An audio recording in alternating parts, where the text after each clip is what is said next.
सभी को जय मसीह की। हम पिछले दिनों से रूत की किताब का अध्ययन करते आ रहे हैं। आइए सर झुकें, प्रार्थना करें। महान जीवते परमेश्वर, अनुग्रहकारी प्रभु, थोड़ी देर तेरा जीवता वचन सीखने जा रहे हैं। पवित्र आत्मा आप हमें सिखाएं, आप हमारी ज्ञान बुद्धि समझ खोल दें। जो भी आपकी बेटियां, स्त्री, औरतें, बुजुर्ग माता, कम उम्र की बहनें ये तेरा वचन सुने, वो भी आशीष पाएं और पवित्र आत्मा आप उनके जीवनों को बदल दें। प्रभु यीशु मसीह के सामर्थी पवित्र नाम से मांगते हैं, सुनो और ग्रहण करो, आमीन। तो आज हम देखेंगे रुत की प्रतिष्ठा के बारे में। भजन संहिता 45 अध्याय 10 और 11 वचन में पढ़ रहा हूँ। हे राजकुमारी सुन और कान लगाकर ध्यान दे, अपने लोगों और अपने पिता के घर को भूल जा, और राजा तेरे रूप की चाह करेगा। यहाँ पर दुनियावी तौर पे राजकुमारी की जो प्रतिष्ठा होती है, राजकुमारी महल में एक पूरे मान सम्मान के साथ, आदर के साथ बैठती है, उसे किसी चीज़ का डर नहीं रहता। लेकिन आत्मिक तौर पे हम यहाँ पर राजकुमारी प्रभु यीशु मसीह की दुल्हन के बारे में सीखते हैं और राजा प्रभु यीशु मसीह के बारे में हम सीखते हैं। हम रुत को परमेश्वर की ओर से कोई विशेष बुलाहट प्राप्त करते हुए नहीं देखते, लेकिन उसने आभास किया, उसको ऐसा लगा कि जो कुछ भी उसने इस महान परमेश्वर के बारे में सीखा है वह अपनी सास नाओमी से सीखा है, और जाने के लिए और कोई स्थान नहीं बचा है। हम किसके पास जाएं? अनंत जीवन की बातें तो तेरे ही पास हैं, जैसा यूहन्ना रचित सुसमाचार 6 अध्याय 68 वचन में लिखा है। अभी रुत पहला अध्याय 16-17 वचन में हम परमेश्वर के वचन को देखते हैं। तो मुझसे यह विनती ना कर कि मुझे त्याग व छोड़कर लौट जा, क्योंकि जिधर तू जाए, यानी अपनी सास नाओमी जाए, उधर मैं भी जाऊंगी, अर्थात रुत भी जाएगी।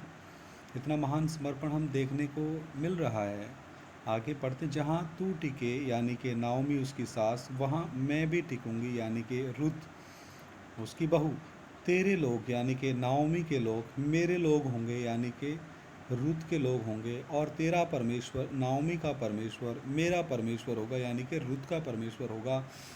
जहाँ तू मरेगी यानी कि नाओमी उसकी सास, वहाँ मैं भी मरूंगी यानी कि रुत नाओमी की बहू, और वहीं मुझे मिट्टी दी जाएगी यानी कि रुत इतने समर्पण के साथ अपनी सास के सामने ये बातें कह रही है। उसके हृदय की गहराई से ये सच्चाई निकल के आ रही है। यदि मृत्यु छोड़ और किसी कारण से मैं यानी कि रुत तुझसे अलग हूँ, तो यहोवा मुझसे वैसा ही वरन उससे भी अधिक करे। इतना महान समर्पण हम यहाँ पे रुत का देखते हैं, और उस पृष्ठभूमि और हालातों को देखें जिसमें रुत ने यह प्रतिष्ठा की, यानी कि ये प्रतिज्ञा की, ये प्रतिष्ठा अर्थात ये प्रण किया। उसके पास एक घर था जहाँ उसके माता पिता उसे वापस स्वीकार कर लेते और उसको पालन पोषण यानी कि उसको और कहीं शादी करके उसका जीवन बसाने के लिए एक और पति ढूंढने के लिए वो अत्यधिक इच्छुक थे। कनान में किसी भी बात की गारंटी पक्का निश्चय नहीं थी। घर, संपत्ति, नौकरी, पैसा, मित्र, संबंधी नहीं, और उज्जवल भविष्य भी नहीं। रुत कनान में अपने लिए कुछ भी उम्मीद नहीं लगा सकती थी, क्योंकि वो एक मुआबिन स्त्री थी, और परमेश्वर की व्यवस्था के अनुसार मुआबी घृणित कौम में गिने जाते थे। तो रुत ना तो कनान में अपने लिए कोई घर की उम्मीद कर सकती थी, ना संपत्ति की, ना नौकरी की, ना पैसे की, ना मित्र की, ना संबंधियों की, क्योंकि रुत अकेली अपनी सास नाओमी के साथ कनान में जा रही थी, और ना कोई उसका वहाँ उज्जवल भविष्य भी नज़र आता था। लेकिन उसकी सास लगातार उसे निराश कर रही थी। एक तरफ देखा जाए तो रुत इतनी समर्पण के साथ अपनी सास के साथ कंधे से कंधा मिला करके उसके साथ खड़ी थी। तो नाओमी ने 6 बार निराश करने वाले शब्द कहे। रुत पहला अध्याय 8 वचन में पढ़ रहा हूँ। तब नाओमी ने अपनी दोनों बहुओं से कहा, तुम अपने अपने मायके लौट जाओ, और जैसे तुमने उनसे जो मर गए हैं और मुझसे भी प्रीति की है, वैसे ही यहोवा तुम्हारे ऊपर कृपा करे। यहाँ भी नाओमी ने दोनों को वापस लौट जाने के लिए, मायके लौट जाने के लिए उनको निराश करने वाली बात कही। 9 वचन भी पढ़ते हैं। यहोवा ऐसा करे कि तुम फिर अपने अपने पति के घर में विश्राम पाओ। तब उसने उनको चूमा और वे चिल्ला चिल्ला कर रोने लगी। यहाँ भी निराश करने वाली बात हम देखने को मिलती है। 11, 12, 13 वचन भी मैं पढ़ता हूँ। नाओमी ने कहा, हे मेरी बेटियों लौट जाओ। यहाँ पर भी नाओमी उनको निराशा करने वाली बात कह रही है। तुम क्यों मेरे संग चलोगी? क्या मेरी कोख में और पुत्र है जो तुम्हारे पति हों? मतलब नाओमी का कहने का अर्थ है कि अब मैं और पुत्र जन्मने के योग्य नहीं हूँ और मैं तुम्हारे लिए पति देने में असमर्थ हूँ। तो इस रीति से वो कह रही कि आप वापस लौट जाओ। 12 वचन, हे मेरी बेटियों लौट कर चली जाओ, क्योंकि मैं पति करने को बूढ़ी हूँ। और चाहे मैं कहती भी कि मुझे आशा है और आज की रात मेरे पति होता भी और मेरे पुत्र भी होते, तो भी क्या तुम उनके सियाने होने तक आशा लगाए ठहरी रहती और उनके निमित्त पति करने से रुकी रहती? हे मेरी बेटियों, ऐसा ना हो, क्योंकि मेरा दुख तुम्हारे दुख से बहुत बढ़कर है। देखो, यहोवा का हाथ मेरे विरुद्ध उठा है। यहाँ पर फिर निराशा वाली बातें देखने को मिलती है। 15 वचन भी पढ़ते हैं। तब उसने कहा, देख तेरी जेठानी यानी कि ओर्पा तो अपने लोगों और अपने देवता के पास लौट गई है, इसलिए तू अपनी जेठानी के पीछे लौट जा।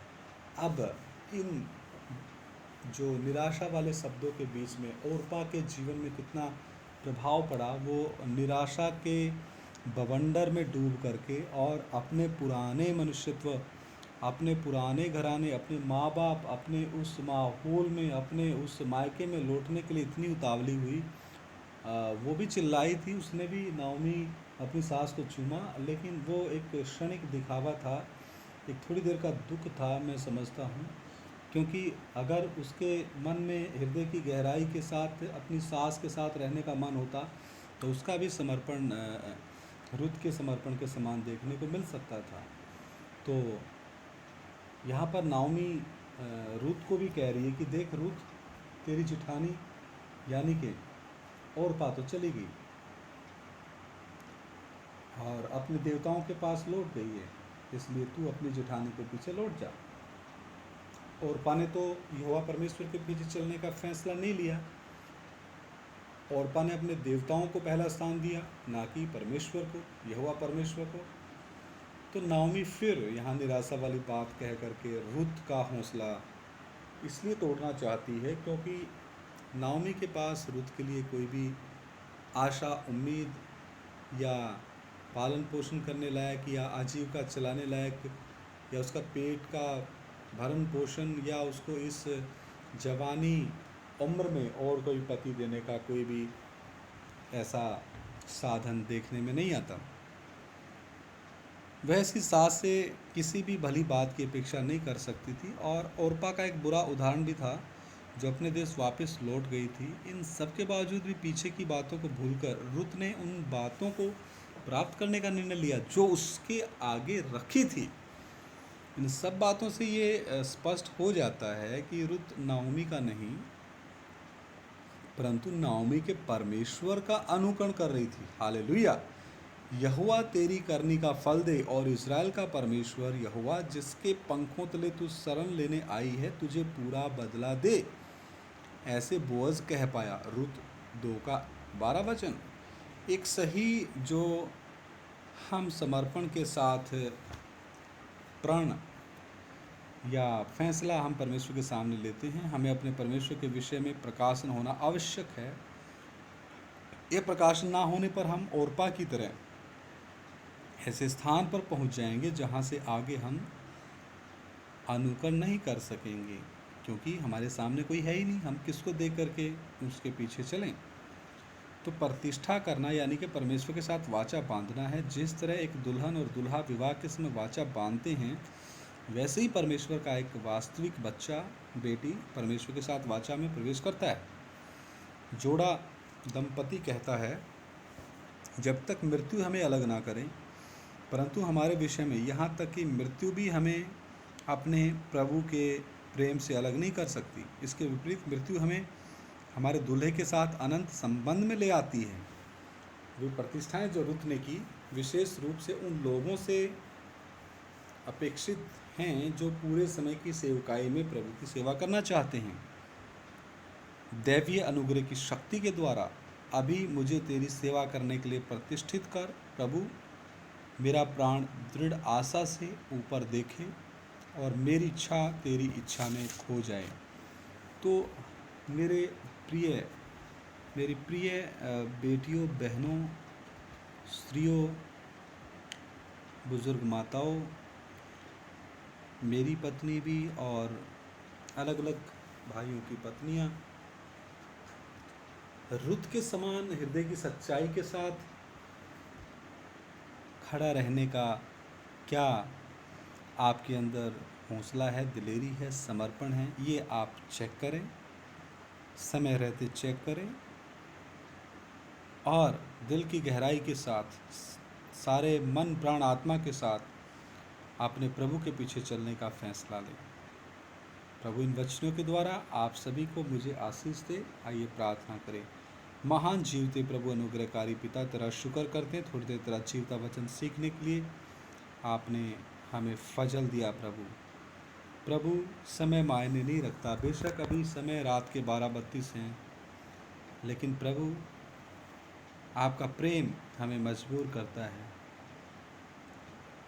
कि तेरा जीवता और सच्चा कलाम एक एक बेटियों, बहनों, पत्नियों, स्त्रियों, औरतों, बुजुर्ग माताओं के पास पहुँचे और पवित्र आत्मा आप एक एक को कायल करें, आप एक एक को उनके कर्तव्य के बारे में अवगत कराएं और हम सब मिल के तेरी सेवकाई के काम को आगे ले जा सकें। हमारी ज्ञान बुद्धि समझ खोल दो। पवित्र आत्मा आप हमारी अध्यापक हैं, आप ही हमें चलाएं। प्रभु यीशु मसीह के सामर्थ्य और पवित्र नाम से मैं मांग लेता हूँ, सुनो और ग्रहण करो। आमीन। सभी को जय मसीह की। मारानाथा। हमारा परमेश्वर बहुत जल्द हमें लेने आ रहा है। हम दिन प्रतिदिन वचन प्रार्थना संगति में आगे बढ़ते जाएं। जय मसीह की।